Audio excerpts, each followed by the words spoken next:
Religious leaders in Iran have thrown out an election for a female politician because she's too attractive. Now, this was a city council election in Qazvin in Iran. It's about 100 miles away from Tehran. But the politician in question here is Nina Siakhali Moradi. And apparently she's not religious enough, she's too attractive, and one religious official says, we don't want a catwalk model on the council. They are unbelievable. Like, so, but what would it have been better if she was less attractive? Like, why mention the catwalk model thing? Like, no, she is turning us on too much. We can't have this. If she was less attractive, then maybe we would allow her on the council. If she was as ugly as the rest of us, maybe we would allow her on the council.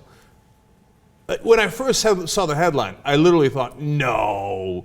Somebody didn't say that she was too hot to be on the council. They said that. But they literally said that. They don't want a catwalk model on the council. And now, by the way, the catwalk model is all, that's her actual poster. Yeah. She's all covered up except for her face. Wow, this is not exactly how catwalk models are. I got bad news for the politicians in Iran. You know what it's about? It's about men who have been told that they need to hold in their sexuality, that they're not allowed to look at women a certain way because if they do, that's sinful, they're going to go to hell, whatever it is, they're going against their religion. And at the same time, as soon as there's a little bit of lust in their hearts because there's a woman who looks perfectly normal, she's not dressed provocatively. Of course! Right? So as soon as they see a woman who's perfectly normal, but all of a sudden they get totally natural human feelings, they feel guilty about it and they unleash this hatred toward the woman. She's not doing anything wrong. She's an intelligent 27-year-old architecture graduate. She wants to do good things for her town, but unfortunately you have these people trying to hold her down based on their stupid religious values. That's because they're like, I mean, it's exactly what you're saying, Anna. They're set to explode. Yeah, they don't know what to do. They're like, oh my God, I can see this woman's face. I'm about to jizz in my pants and I don't know what to do. Okay, or you could go in that direction. But that's really what's going through their minds. I mean, really, you're going to judge her based on the way she looks? Like, it doesn't matter what her qualifications are. It doesn't matter that she won the vote. Like, they just... Yeah, now, technically it's supposed to matter. Now, you can disqualify someone before they're actually counted as the winner. Yeah. Afterwards, you're not allowed to do that, but on the other hand, it's Iran. Although they've gotten in trouble for this. Yes. So what other justifications do they have? So one representative in Parliament said the following: her votes have been nullified due to her disqualification as the review board did not approve her credentials. We have told her the reason why she has been disqualified. Now, others have commented that it's because of her vulgar and anti-religious posters. Apparently, she wasn't wearing, the chador in some of the pictures. At least that's what they claim. And she wasn't observing the Islamic norms. But the poster, she is wearing it. I mean, what else? She's just not covering her entire face. Like, they're like, we can see her. The fact that she's not invisible is a big, big problem. It's giving us a stiffy, and she must be disqualified. I mean, how sad is this?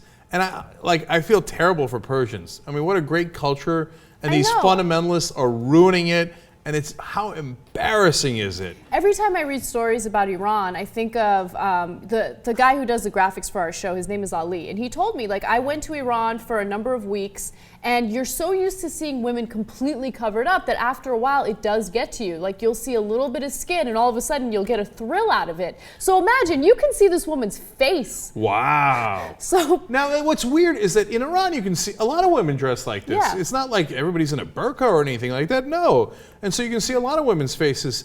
I don't. Maybe these guys are particularly fundamentalists, but what an unbelievably stupid thing to do. And this is why you see all this rebellion within the youth in Iran. We did this story about these like insane orgies and sex parties that are taking place in Iran, and we didn't report on that just because of the salacious nature. That is their outlet. That is their way of rebelling against all of these religious norms and these religious expectations. And there's something really exciting about that because A, it's one of the most risky things that you could possibly do in a country like Iran, and B, they're letting loose. They're doing something that is normal, that is natural. You have to carry out your sexual desires.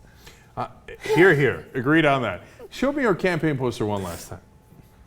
This is what those fundamentalists apparently thought was too slutty.